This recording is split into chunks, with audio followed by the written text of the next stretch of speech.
What's up, everyone? Today we're talking about arrow combinations. We're going to go over points, components, fletchings, nocks. Stay tuned. This year I've decided to cash in my points and hunt a limited entry archery pronghorn hunt here in Colorado. Pretty excited to do it, so I decided to build and tailor my bow as well as my arrow setup to be more conducive to longer range shooting as well as high wind shooting. So let's take a look at some of these components that I've been testing. First up, the arrow that I'm going to be shooting is the Gold Tip Pierce Platinum. It's a 300 spine.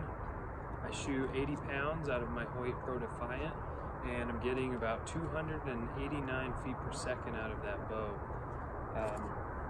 Lots of good kinetic energy, obviously. My arrow built weight will be right around 450 grains. So it's going to hit hard and it's going to hit fast. Now let's go over some of the components that I've been testing. There's a lot of good stuff on the market, so I wanted to kind of run through and take a look and shoot a lot of these different combinations. First up, let's take a look at the Gold Tip Ballistic collar and half-out system. Here's just a little piece of an arrow shaft. Your half-out will sit in like that, then your collar slides over, and then your field tip or broadhead will screw into that. Makes a nice solid connection. Takes a little bit of work to get them to spin perfect, but it is very possible, and they worked well for me last year.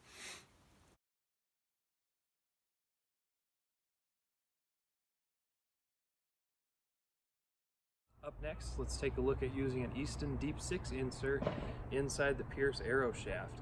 I tested this with and without the Iron Will Outfitters impact collar, so we'll take a look at both. The Iron Will impact collar is just that. It's a collar. It needs to sit flush on the end of the arrow, so you can't have any other external half-out insert, otherwise it won't work. What you do is you switch to the Easton Deep 6 insert, which gets pressed inside the shaft of the arrow.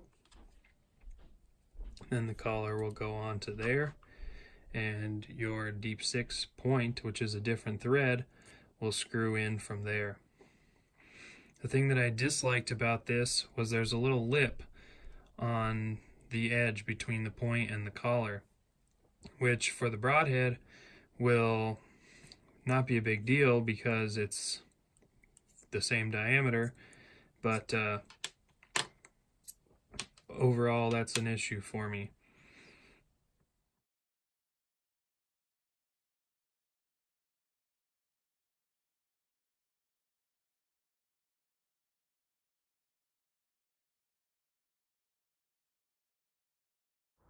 And lastly, this is a product that I wasn't very familiar with. It's a Fire Knock arrow outsert. So what you'll do here is this gets epoxied directly onto the outside of your arrow shaft. There's 20 different sizes of these, so you got to make sure that you use calipers and measure the outside diameter of your arrow. This is a 6.12 specific size. They fit great, and that's why they spin so well. Then your insert or your field tip or broadhead will screw directly onto that.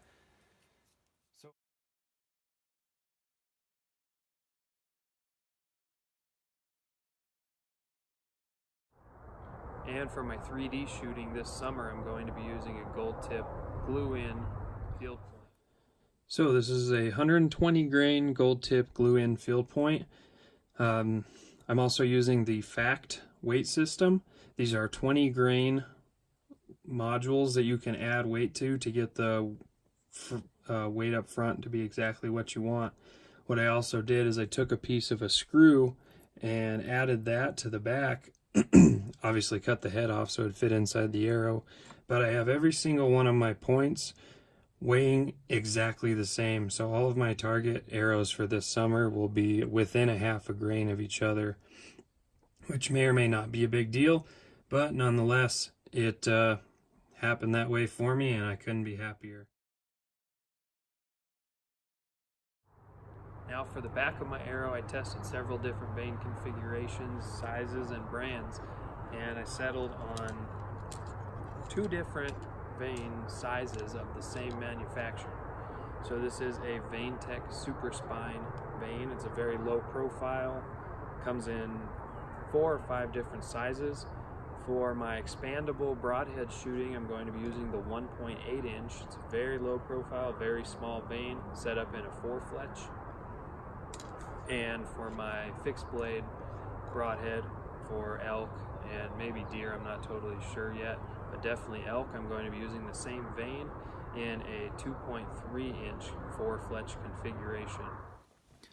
Alright, let's take a quick look at these vanes just for reference. On the bottom we have the heat vane that I shot last year. It's just under 2.5 inches long, weighs 7 grains. Up next we have the VaneTech Super Spine 2.3. 2.3 is obviously the length, weighs 4.4 grains. Up next is the Super Spine 1.8, that weighs 4.0 grains.